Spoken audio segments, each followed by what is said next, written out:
In one winter, a high school admission guide addressed to my son arrived at our home. Unbelievable. My son, Samuel, passed away 7 years ago. When I called the school, they only told me to come in. Is this some mistake, or am I falling for a scam? Even though I had these thoughts, the pain of losing Samuel had been haunting me, and I found myself heading to the school on the designated day. There, I learned an unbelievable truth. I'm Emily, 42 years old. I started working at my dream publishing company right out of college. I've been an editor for 20 years now. People often think editing is a glamorous job, but it's actually really tough.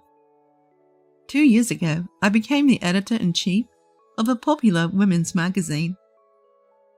I've finally gotten used to the new responsibilities, but I'm busier than ever. The truth is, I never wanted to be so consumed by my work, let alone become an editor-in-chief. I'd been turning down the offer to take the role for about 5 years. The reason? Samuel. I've always longed for a family. I didn't have the best upbringing and spent a lonely childhood. I was envious of my friends whose parents were home on weekends, sharing meals and playtime. I knew from a young age that I wouldn't have that with my own parents. I'd eat dinner alone in the living room, placing stuffed animals on chairs to keep me company. I vowed that when I had my own family, I'd spend lots of time with my kids. I wanted to have meals together every day and go out on weekends. I couldn't wait to start my own family. I finally did at 26. My husband Benjamin was a busy sales executive, but we had a child soon after getting married, and we became a family of 3 within a year. I loved my job as an editor, but what I wanted most was to spend joyful times with my family. But those joyful times hardly ever came. Samuel was frail from birth and had multiple chronic conditions. By the time he was 8, his health had deteriorated significantly, and he was frequently in and out of the hospital. He fought his illnesses bravely. Thanks to a supportive work environment, I managed to balance my job with spending time with Samuel. I thought about quitting many times, but the high medical bills made it difficult. Our life revolved around supporting Samuel's fight against his illnesses. Samuel's medical condition causes various things to happen, even on holidays or at night. Benjamin grew increasingly stressed and less discreet about showing it. Eventually, he stopped coming home and rarely visited Samuel in the hospital. We initially tried to talk and even argued about our family, but Benjamin didn't change. So I spent even more time in the hospital room, not wanting Samuel to feel lonely. I just wanted us to be a good family, even if it was just Samuel and me. My wish was in vain. Samuel never made it to his 13th birthday. He passed away a week before it. He had said he wanted to eat a chocolate-loaded birthday cake with both Mom and Dad. But neither the cake I'd ordered nor Benjamin ever made it to his hospital room. I was the only one there for Samuel's last moments, and I alone prepared for his funeral. Benjamin claimed he was busy with work and barely showed up for the funeral. Seeing Benjamin uncomfortable at the service, I felt nothing anymore. Once again, I gave up on the idea of family. Shortly after, I became the editor-in-chief. I had always prioritized Samuel, but considering my career, the previous editor-in-chief nominated me. To be honest, I never had any interest in climbing the career ladder. Family was my top priority. But now, my beloved Samuel was gone, and my husband hardly ever came home. I had no family left to prioritize, I threw myself into my work to escape the sorrow and loneliness of losing Samuel. I visited Samuel's grave often, but when Benjamin found out, he just sighed heavily. Still, I continued to place flowers on Samuel's grave. Sometimes I'd find fresh flowers there, and I thought maybe Benjamin had been visiting secretly, but I never asked him directly. 3 years passed in a blur of work. I had gotten used to the overwhelming busyness, but when I thought about life outside of work, I felt an irrevocable loneliness. Then one day, something unbelievable arrived at my home. A high school admission guide, addressed to Samuel, who had passed away 3 years ago. I knew this couldn't be possible. But if Samuel were alive, he'd be 15 now, the age to enter high school. I couldn't help but feel as if Samuel were still alive, even though I knew he wasn't. I immediately called the school. A clerk answered. "Excuse me, I received a high school admission guide addressed to Samuel, but..." "Congratulations on this occasion." "No, Samuel passed away 3 years ago." "What? Oh, please hold on a moment." The line switched to hold music after I heard a voice that sounded like someone recalling something.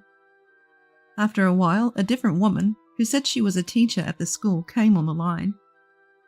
I explained the situation again, suggesting it might be a mistake. She then asked me to come in for a pre-admission meeting. Strangely, she also confirmed my name, which I hadn't mentioned. Wait, did I say my name? Then she said something unbelievable. "Your son is waiting for you." At first, I was suspicious and didn't understand, but she kept insisting over the phone. I started to feel as if Samuel were really alive. I knew Benjamin would think I'd lost my mind if I told him, but I agreed to go to the school. I knew it was impossible, but I couldn't help wanting to see even a shadow of Samuel, who was gone. On the day of the pre-admission meeting, I walked through the high school gates. "Are you Miss Emily?" The woman who greeted me had the kind voice I'd heard on the phone. "Thank you for coming today. Please, this way." She led me to the parent-teacher conference room. In the room sat a young boy, probably in middle school.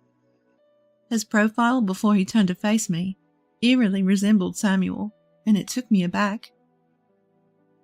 "Nice to meet you. My name is Mason. Sorry for the surprise." "So, we are meeting for the first time, aren't we? You do look a bit like Samuel, but you're not him." "I apologize for the deception. I'm not your son, but I am Benjamin's son." His shocking words left me speechless. He then explained that he was the child of Benjamin and his mistress. I had suspected that Benjamin was having an affair. He was never home, and our relationship was strained. But to find out he had a child from a common law marriage was beyond shocking. Before I knew it, tears were streaming down my face. Of course, I felt sadness for myself, but I also felt sorry for Mason's situation. Actually, I knew about his circumstances. We have an academic test for class placement for new students. That's when he told me about his situation, and that he knew about you. He asked me to invite you here. The teacher deeply apologized, but I had no intention of blaming her. Thank you for caring for him. I already felt like he was a son to me. Afterward, Mason and I moved to a nearby park to talk more. He detailed his life circumstances. His mom, Ava, was a colleague of Benjamin's. They were in a common law marriage and hadn't officially tied the knot. He was an unplanned child, and both parents considered him a burden. He found out about me by secretly checking Benjamin's phone. "I wanted to know what kind of person you were, so I followed you and saw you at the grave. I learned I had a brother." I asked, suspecting the answer, and it turned out that the unfamiliar bouquets occasionally placed at Samuel's grave were from him. The shock that it wasn't Benjamin was overtaken by my gratitude and affection for Mason. Thank you so much. I didn't know anything about him, so all I could think to do was leave flowers. Your brother was a very kind boy, just like you. I wish I had a brother. It would have been fun. Mason then shared his current family situation. His mom, Ava, was education-focused and had strictly made him study, but he hadn't achieved any special grades.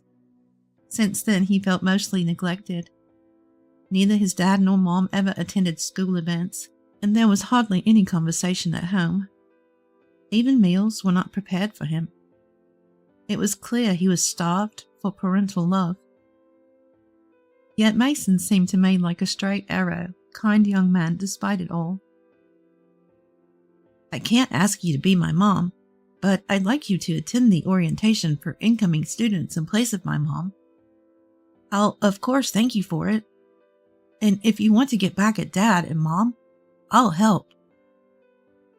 I decided to take revenge, not just for my own bitterness, but also for the hardships Mason had endured. Mason already had several pieces of incriminating evidence, and we decided to confront them with it.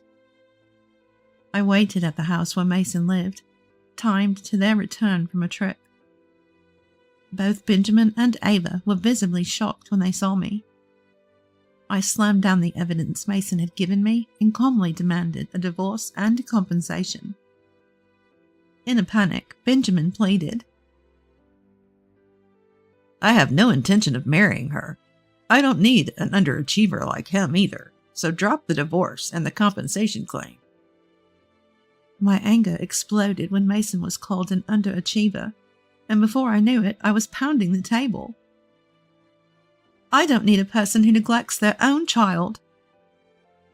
Shortly after, a representative from Child Protective Services, whom Mason and I prearranged, arrived. Mason explained his situation. Benjamin and Ava were thoroughly blamed, but had nothing to say in their defense. Later, I received the compensation I had demanded from Benjamin. Not only did Mason declare he never wanted to see Benjamin again, but Benjamin's parents also disowned him when they learned of the situation. Rumors about what Benjamin had done to Mason eventually spread to his workplace. And with the compensation he had to pay me, he seemed to be struggling financially. Mason chose to be taken into care by Child Protective Services, saying they were better than Ava. Benjamin's parents, who were genuinely kind and decent people, offered to become Mason's guardians, and I gladly agreed. Of course, I attended Mason's orientation for incoming students as promised. Seeing Mason with his new backpack, smiling, filled me with warmth, as if I were watching my own son. At orientation for incoming students, the teacher who let me meet Mason approached me. The teacher was happy to have me there. I imagined that this is how it would have been if Samuel were alive. Not just Samuel, but both Samuel and Mason, smiling together. If it weren't for Mason, I might still be drowning in loneliness and work. Mason, congratulations! Thank you so much for coming. Thank you for finding me. We celebrated the day as if we were a real family. I have a gift for your enrollment. I told him I planned to use the compensation from Benjamin for his college expenses and encouraged him to enjoy high school life. I wanted Mason to find what he loves and pursue it wholeheartedly, making up for what Samuel couldn't do. Hearing this, Mason cried tears of joy. Despite everything, I've continued to interact with Mason after the orientation. I think of him as another Samuel, growing up and becoming more mature. Mason seems to consider me as his new family, and we often go out to eat together, sharing stories and concerns about his recent school life. Mason wants to become a teacher. The teacher who helped us meet is still actively helping students with their problems. He wants to be a teacher who can genuinely assist students in what they need, he said. I've decided to help Mason achieve his dream in any way I can. I may not be his mom, but I want to help Mason live a happy life, making up for what Samuel couldn't have. We're often mistaken for a real family, and I find that delightful. I now know that family doesn't have to be bound by blood.